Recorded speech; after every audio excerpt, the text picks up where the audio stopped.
Hello guys, this is Alex D and long time no see. Medyo matagal tayong hindi nagkita. Gabing boses ko, no? Madaling araw kasi ngayon. Matagal ako hindi nag-vlog but right now I'm so excited kasi nandun ako ngayon sa bansa na hindi ko pa napupuntahan ever. First time ko dito. And I'm talking about South Korea. So nandito ako ngayon sa Seoul. It's 2 a.m. right now, November 2025, kung ngayon mo ito pinapanood. Sobrang lamig ngayon dito sa Seoul. I believe advance ang winter nila ngayon. Dapat kasi, ang in-expect ko, nasa tail end ako ng autumn, pero mukhang mapapalaban tayo ng lamig. Anyways, nandito tayo ngayon sa airport, kalalabas lang natin. Meron akong 4 major agendas. Una, of course, mag-withdraw ko ng pera kasi wala talaga akong pera. Maghahanap lang ako ng ATM. I usually don't bring cash na pag nagta-travel ako. And then second, kunin yung wifi ko. Nag-book ako ng wifi, so kukunin ko siya. And then third, I need to buy T-money because syempre yun yung ginagamit dito sa mga transportation at if you're going to buy things on sa iba-iba, sa mga tindahan, sa convenience store. So wala pa akong T-money, so kailangan ko siyang bilhin. And then 4 is to, since madaling araw na, it's 2 a.m., I need to book a late night bus. So kailangan ko mag-book ng late night bus going to Seoul. Pagdating sa Seoul, I believe pag Uber na lang ako, magta-taxi na lang ako para diretso na ako sa hostel. It's 2 a.m. kaya ganito na yung boses ko. At medyo bad timing kasi medyo may sakit ako ngayon. May sipon ako, grabe. Pero no sipon can stop me from being here in Seoul right now. Ayun lang, medyo gusto ko na magpahinga din dahil pagod na ako mula umaga. Wala akong ginawa kundi lumakad, bumiyahe. So, halika na. Puntahan muna natin kung ano yung pinakamalapit muna. I think, ayun na yung CU. Yung CU yung parang convenience store nila dito. Sa Japan, Lawson siya, Family Mart, ganun. Or 7-Eleven. But dito CU yung pinaka-popular.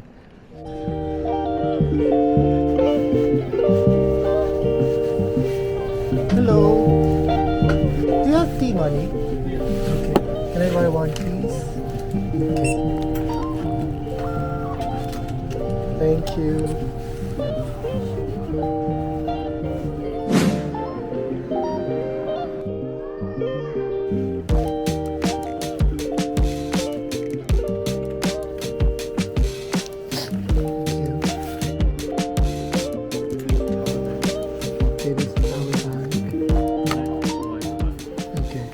Nakuha na natin yung wifi. Tapos nakapag ATM na rin tayo, naka-withdraw na rin tayo ng pera sa ATM. Tapos nakabili na rin ako ng T-money. Nagpa-load lang ako ng mga 15,000 won. So para mga nasa 600 pesos lang muna yon kasi wala pa talaga akong idea. So ganun muna. So ang last natin is to book a late night bus.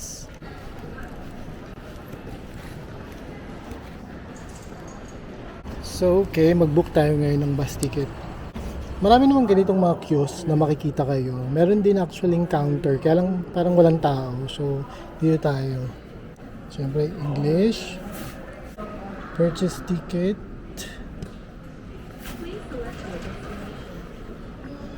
Destination is Seoul Station. Kasi nasa Myeongdong tayo, pero bababa tayo sa Seoul Station. Ayan. Departure time, it's already 2:19. So, ang next niya talaga is 3:45. Oh my gosh. Sige, parang wala naman akong choice, no? Ito na siya.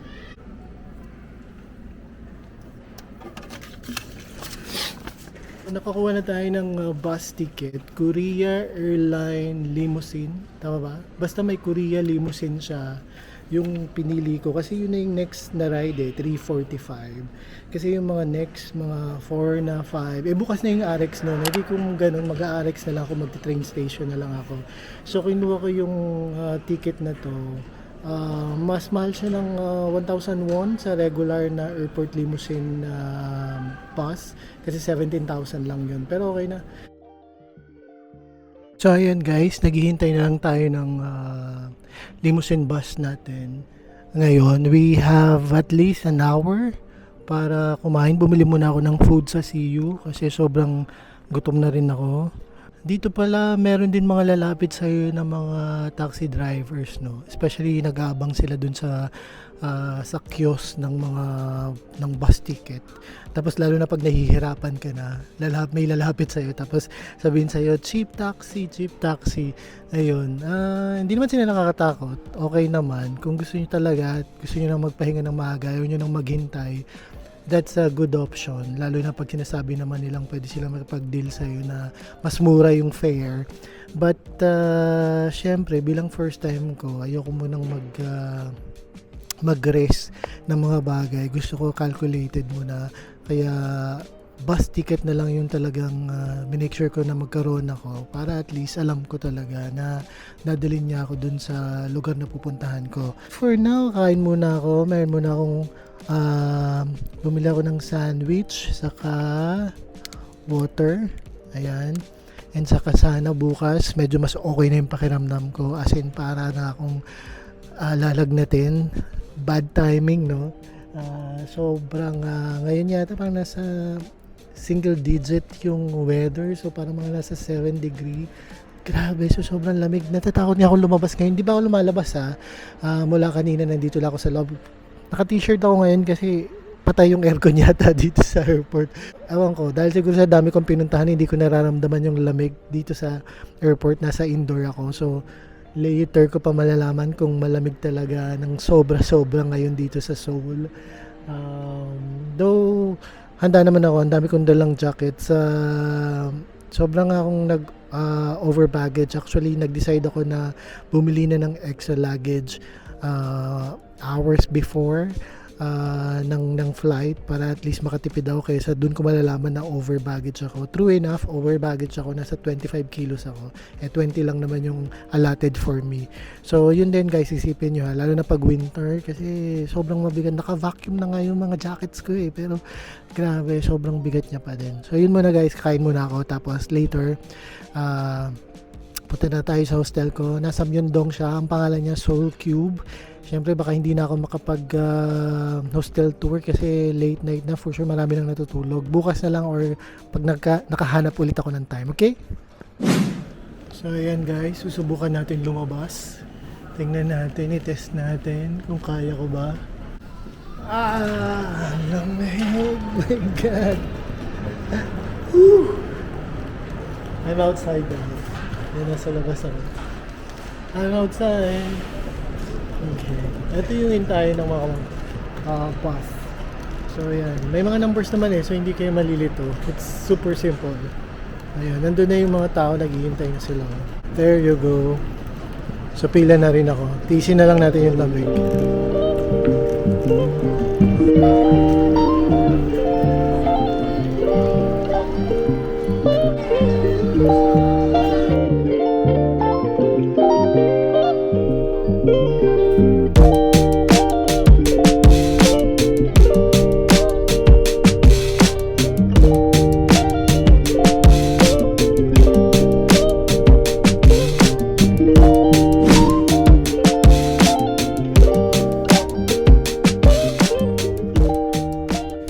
So ayun guys, alas 4 na. Masyado nang late. Nag-Uber na lang ako papunta dun sa hostel natin. Ang cool na itong taxi na sakyan ko, parang party at 4 a.m. So may daming pailaw. Ang cool ni kuya ang driver. So yun, parang nasa ano lang, parang mga nasa 200 piso lang yung ano. Hindi ko pwede Englishin kasi syempre maintindihan ako ng driver. 200 piso lang yung pamasahe mula sa binabaan ko kanina sa Seoul Station going to Myeongdong dun sa aking hostel. So ayan, I'm so tired, my God. Grabe yung lamig, as in parang parang pa-winter na yun sa Japan, parang same weather, parang siguro mga nasa ng kanina 7 degree so ngayon parang feeling ko mas nag-drop pa. Pagdating ko sa hostel, papahinga na talaga ako. Super tulog na ako. Tapos yung itinerary ko, hindi naman masyadong ganun ka-busy. So, magpapahinga talaga ako bukas. At yung tour ko sa mga susunod pang araw. So, okay lang na tanghali na ako gumising bukas. Linggo naman. So, yun guys, mabilis naman nating napuntahan yung ating hostel. Ang pangalan niya Soul Cube. Dito lang siya sa Myeongdong. Hindi ko pa maramdaman yung vibe ng lugar kasi halos walang tao sa madilim. Pero ito yung hostel. Ayan, papakita ko sa inyo. Ayan. So, syempre, hindi na ako makapag-video sa loob dahil for sure tulog yung mga tao. Nakakahiya naman. Kasi alas 4 na ng umaga ng madaling araw. So, bukas na tayo ulit magkita-kita. Okay, good night. Magpapahinga na ako. Bukas na lang tayo lumarga. Okay? Bye-bye. See you tomorrow.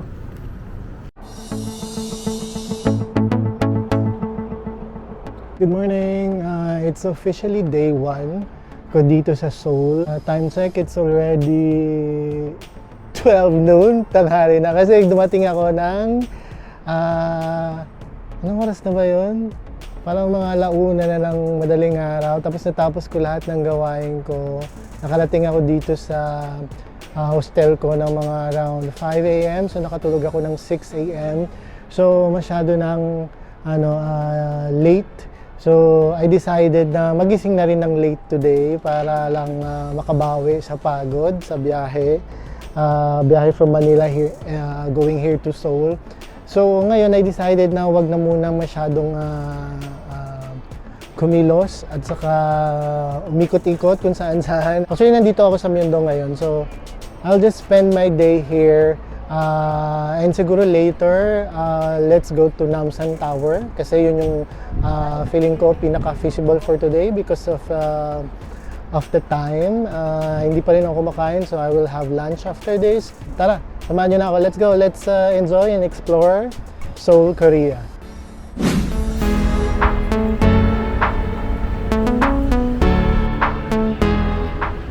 So okay guys, describe ko lang ngayon yung weather ngayon dito sa Korea. This is nasa tail end tayo ng autumn. Pero this season yata medyo natapos ng mabilis yung autumn. Parang winter, papasok na agad sa winter.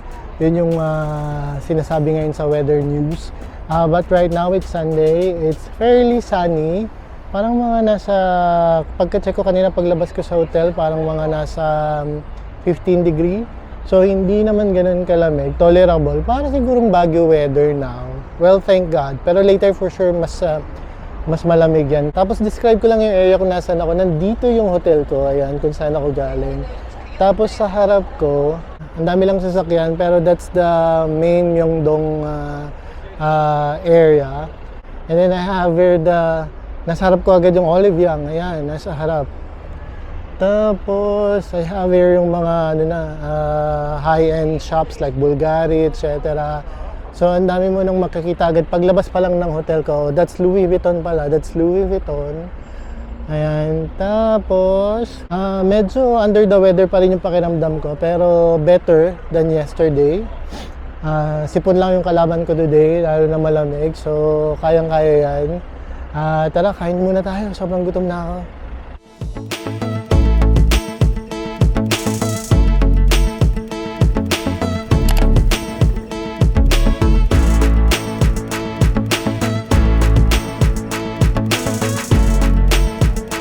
Okay guys, so nandito na tayo. Nandito yung mga, yung nakikita nyo lagi sa mga vlogs and all. Ang daming mga food stall, maraming mga nagtitinda. Yung iba sarado pa kasi medyo yung maaga pa yata. It's only, nagpo-fall yung mga leaves. Cute. Ayan actually latak na lang to ng autumn. Kasi nga nasa tail end na ng autumn ngayon. Dami dito mga shops. Ito nga, sa harap ko, ABC Mart. Ayan, ABC Mart. Tapos, ayan, ayun yung Nike, the big store Nike. Takoyaki, magbubukas pa lang si Kuya. Para siyang sa Simending, ganun. Ganun yung feel niya dito sa Myeongdong. Later na tayo mag-food trip. Siguro sa gabi o sa ibang araw. Yung pala, yung itinerary ko here, wala. I just booked some trip. Yung mga usual para mapuntahan ko sila bilang first time ko. So I'll be here for 6 days. Medyo mahaba naman kahit pa paano, parang enough time o para umikot-ikot ng medyo relax at hindi nagmamadali. So ayun, ganun muna. For now, day 1, relax because puyat ako. So ikot-ikot lang tayo dito sa Myeongdong. As usual, pag bago ka sa isang bansa, medyo sensory overload. Ang dami mong nakikita, ang dami mong gustong gawin agad. That's the case. Lalo na pag bago ka sa bansa, first time mo makapunta, tapos first day mo pa, medyo matataranta ka. So ako, I'm gonna take it easy. Oh my God, ang daming mga for skincare. Ayan na lang ang mga bilin ng mga pamangkin ko. Yun ang mga pasalubong nila, hindi mga chocolates, mga usual. Kasi, siyempre, alam mo na sanay, lagi ako nasa Japan din. So, ayun. Ayun pala, speaking of Japan, yung feel niya parang rare Japan lang din pag ganitong mga months. Tolerable sa akin pag ganito kasi. To be honest diba, sabi ko nga nung last time, sobra akong nag-over baggage kasi ang dami ko talagang mga jacket na dinala. Kasi nga, natatakot ako kasi medyo masama pa yung pakiramdam ko. So, ayoko naman na parang hindi ako makalabas kasi halos sobrang wala akong damit na dala, maninipis lang. So, nagpack ako ng mga puffer jackets, ganyan. Tapos ito nga, ito may salamin. So, fit check tayo, guys. See, okay. So, medyo naka-long trench coat ako. Tapos, very wicked yung aking knitted shirt. It's green and pink. And then, naka-boots. Ayan. Kita nyo ba? Basta yun siya. There you go. That's my fit for today. Hindi ko alam kung paano i-navigate yung Myeongdong, kung saan ako nang kailangan pumunta. Lakad lang ako ng lakad. Hanggat makapunta ako sa mga restaurants. Yun naman yung priority ko. As I see kanina, dun sa lane na dinaanan ko, puro food. Tapos dito sa lane, kung saan naman ako pupunta, puro damit. Ayan, puro damit naman dito. Or hindi din pala. Marami rin pagkain. Ayan. Grabe, natitempt na ako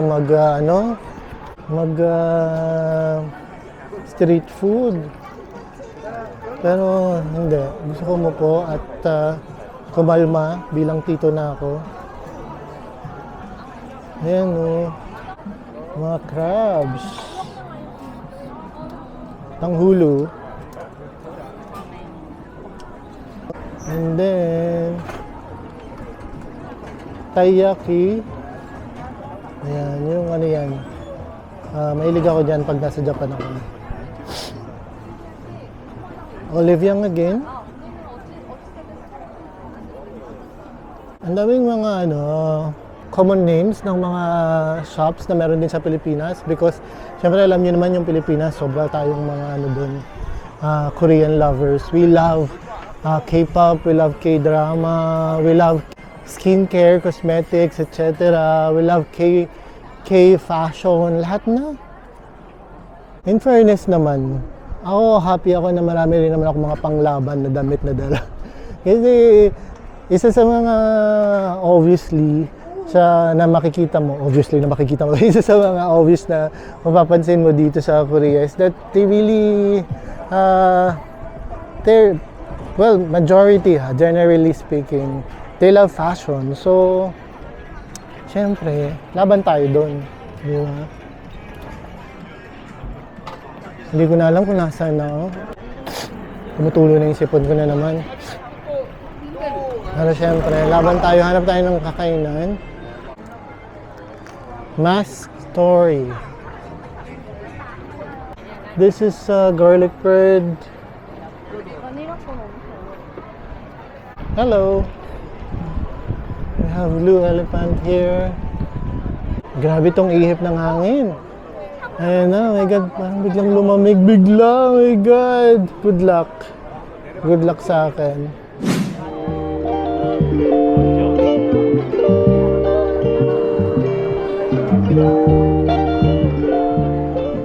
Okay guys, so dito tayo ngayon sa Milfyu. Yun daw yung pronunciation na hirap. Obviously, hindi siya Korean word. Pero yung mga menu dito ay mga cutlet, may mga ramen, may mga chicken, ganyan. Hindi ako masyado kasing familiar sa mga Korean food. Of course, I know some, especially those na marami sa Manila or sa Japan.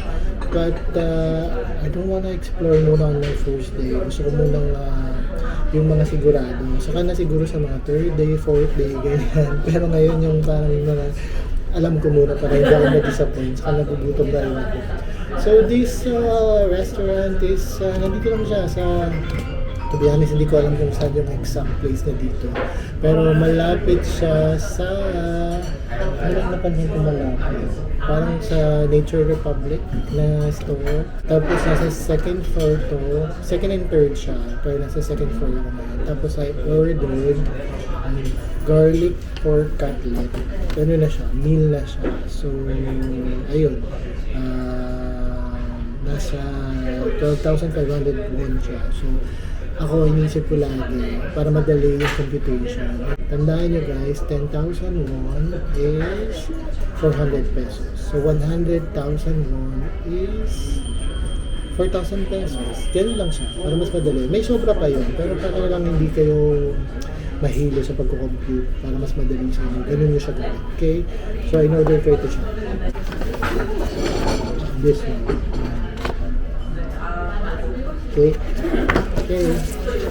Ito dakimas. Ay, wala pa pala yung mga pagkain. Hintayin natin. Okay guys, dumating na yung food. So, ito siya. Complete meal naman siya. So, may soup. And then, of course, rice, gohan. Tapos, may veggies. May mga side dishes. May sauces. And of course, yung pinakabida. This is yung pork cutlet. This is garlic pork cutlet. So, tikman na natin. Kain na tayo. Itadakimasu. Hindi ko alam kung ano yung Korean ng let's eat. So, yun. Kain tayo. Actually, sikat yung mga Korean sa ano, no? Yung mga olive chicken. Ayan, yung nasa harap ko lang, oh, barbecue chicken. Ang dami. Kanina, ang dami ko pa nagdadaan. Kaya lang isip ko, parang ayaw ko naman parang focus lang on chicken now. Yung, as in, yung parang puro chicken yung kakainin. So, siguro yung some other day. Pero ngayon, okay muna na ganito. So, let's try this one.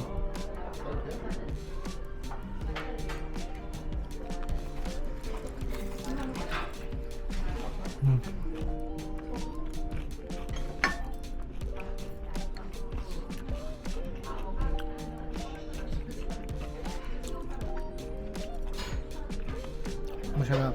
Crunchy. Tapos, sobrang nalalasan ko yung garlic.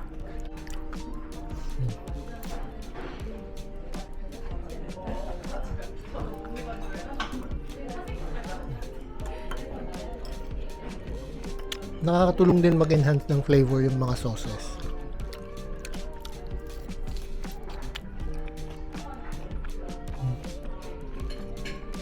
Masarap. Yummy.